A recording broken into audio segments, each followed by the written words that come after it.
नमस्कार। चलिए आज बात करते हैं भारत के सबसे मुखर चिंतकों में से एक रामधारी सिंह दिनकर और उनकी कालजयी कृति संस्कृति के 4 अध्याय की। देखिए, ये सिर्फ एक किताब नहीं है, बल्कि ये भारतीय संस्कृति, सभ्यता और राष्ट्रवाद की आत्मा को समझने का एक तरह का नक्शा है। तो आइए इस वैचारिक सफर पर निकलते हैं। अच्छा, दिनकर को समझना है ना, तो सबसे पहले उनके बताए एक बुनियादी फर्क को पकड़ना होगा।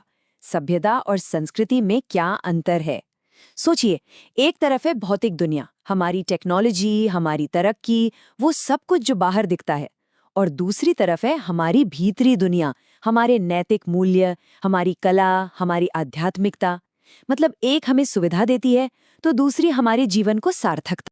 और देखिए, दिनकर खुद इस बात को कितने कमाल के तरीके से एक लाइन में समेट देते हैं।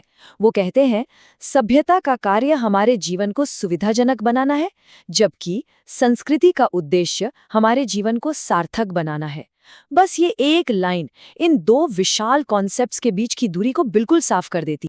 तो ठीक है, अब जरा इसी फर्क में थोड़ा और गहरा उतरते हैं। संस्कृति बनाम सभ्यता, क्योंकि सच कहूं तो यही वो बुनियाद है जिस पर दिनकर के तर्क की पूरी इमारत खड़ी है, और इसे समझना हमारे लिए बहुत जरूरी है। तो जब दिनकर संस्कृति की बात करते हैं, तो वो असल में किसी समाज के नैतिक और आध्यात्मिक ताने बाने की बात कर रहे होते हैं।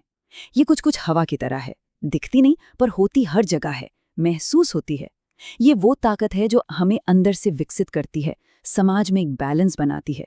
एक तरह से कह सकते हैं कि ये हमारा वो भीतरी कंपास है जो बताता है कि सही रास्ता कौन सा है।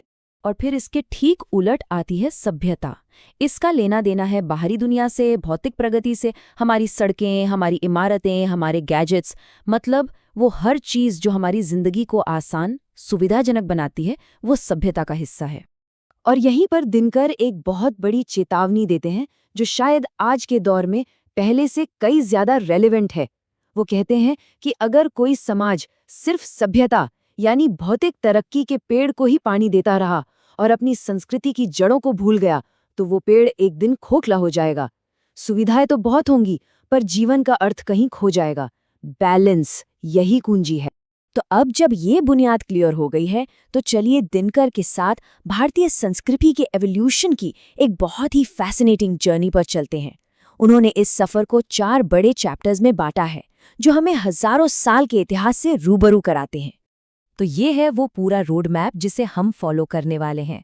हमारी यात्रा शुरू होगी आदिम संस्कृति की जड़ों से, फिर हम पहुंचेंगे वैदिक संस्कृति की बौद्धिक ऊंचाइयों पर, उसके बाद बौद्ध और जैन धर्मों की सुधारवादी लहरों को समझेंगे, और आखिर में आकर रुकेंगे आधुनिक संस्कृति के संगम पर।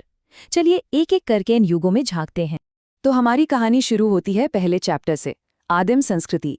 दिनकर इसे एक ऐसे दौर की तरह देखते हैं जहां इंसान और प्रकृति के बीच कोई दुश्मनी नहीं थी, बल्कि एक गहरा सामंजस्य था, एक अटूट रिश्ता था। और पता है इस दौर की सबसे दिलचस्प बात क्या है? इसने भारतीय संस्कृति की आत्मा में सह अस्तित्व यानी कोएग्जिस्टेंस और कम्युनिटी लिविंग के बीज बो दिए थे। प्रकृति के साथ ये जो गहरा कनेक्शन था, चाहे वो पूजा के जरिए हो या जीवन शैली के जरिए, वो आज भी हमारी सांस्कृतिक विरासत का एक बहुत जरूरी हिस्सा है। और अब हम आते हैं दूसरे अध्याय पर, वैदिक संस्कृति। दिनकर इसे भारतीय संस्कृति का स्वर्ण युग कहते हैं, और ये कोई बढ़ा चढ़ाकर कही गई बात नहीं है। ये दौर असल में बौद्धिक और आध्यात्मिक ऊर्जा के एक महाविस्फोट जैसा था। इसी दौर में वेदों और उपनिषदों जैसे महान ग्रंथ लिखे गए, जिन्होंने हमारे समाज की नैतिक और आध्यात्मिक रीढ़ की हड्डी को गढ़ा। दिनकर का मानना था कि इसी दौर में सहिष्णुता और समन्वय की जो भावना पैदा हुई, मतलब अलग अलग विचारों को अपने अंदर समा लेने की जो क्षमता विकसित हुई, वही आज तक भारतीय समाज की स्थिरता का सबसे बड़ा कारण है। देखिए, कोई भी महान संस्कृति स्टैटिक नहीं होती, वो वक्त के साथ खुद को निखारती है, बदलती है। और तीसरा अध्याय इसी रिफॉर्मिस्ट स्पिरिट के बारे में है। ये वो दौर था जिसने पुरानी परंपराओं पर सवाल खड़े किए और समाज को एक नई सोच दी। इस दौर को लीड कर रहे थे महात्मा बुद्ध और भगवान महावीर। उनके करुणा, अहिंसा और समानता के संदेशों ने समाज में एक वैचारिक क्रांति ला दी। उन्होंने उस वक्त के मुश्किल कर्मकांडों को चुनौती दी और आध्यात्मिकता का एक सरल नैतिक रास्ता दिखाया, जो हर किसी के लिए खुला था। दिनकर के मुताबिक इन सुधारवादी आंदोलनों ने भारतीय संस्कृति को और ज्यादा समावेशी और सहिष्णु बना दिया। और अब हम पहुंचते हैं कहानी के चौथे और आखिरी पड़ाव पर आधुनिक संस्कृति का युग। ये वो दौर है जो भारत की प्राचीन आत्मा और पश्चिमी सभ्यता के बीच एक गहरे संवाद, एक सिंथेसिस का प्रतीक है। एक ऐसा संवाद जो चुनौतियों से भी भरा था और अवसरों से भी। तो इस दौर में हुआ क्या? भारतीय समाज ने लोकतंत्र, विज्ञान और तर्क जैसे पश्चिमी विचारों को खुले दिल से अपनाया। लेकिन ये सिर्फ एक तरफा नकल नहीं थी। इसके साथ साथ अपनी सांस्कृतिक पहचान को बचाने की भी एक जबरदस्त कोशिश चल रही थी। ये परंपरा और आधुनिकता के बीच एक नाजुक संतुलन साधने जैसा था। एक ऐसा संवाद जो आज भी हमारे समाज के हर कोने में जारी है। संस्कृति के इस हजारों साल की यात्रा को समझने के बाद अब हम दिनकर के एक और बहुत ही पावरफुल आइडिया पर आते हैं, राष्ट्रवाद पर उनका नजरिया। उनके लिए राष्ट्रवाद सिर्फ राजनीतिक सरहदों या नक्शों का खेल नहीं था। ये कुछ उससे कहीं ज्यादा गहरा और सांस्कृतिक था। और दिनकर का ये एक वाक्य उनके राष्ट्रवाद के पूरे फलसफे को निचोड़कर रख देता है। भारतीय राष्ट्रीयता की जड़ें उसकी सांस्कृतिक विविधता और सहिष्णुता में है। उनके लिए भारत की असली ताकत उसकी अनेकता में एकता थी। मतलब राष्ट्र सिर्फ जमीन का टुकड़ा नहीं, बल्कि उसकी सांस्कृतिक आत्मा है। तो अगर हम उनके राष्ट्रवाद के पिलर्स को देखें तो वो कुछ ऐसे हैं। पहला, सांस्कृतिक एकता, जो राजनीतिक मतभेदों से कहीं ऊपर है। दूसरा, सामाजिक समरसता, मतलब विविधता में एकता का सम्मान करना।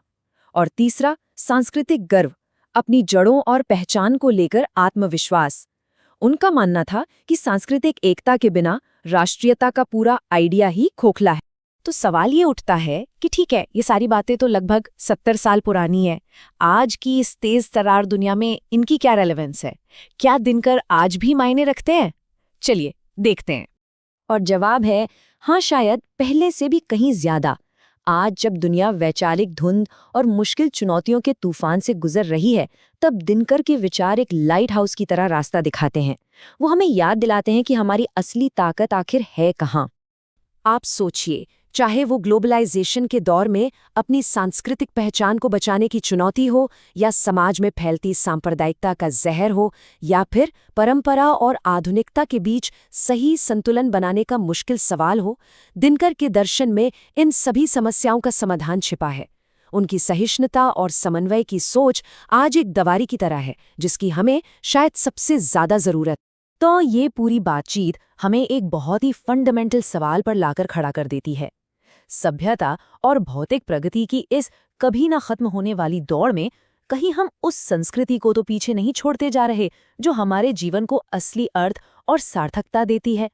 ये एक ऐसा सवाल है जिस पर हम सभी को एक पल रुककर सोचने की जरूरत है।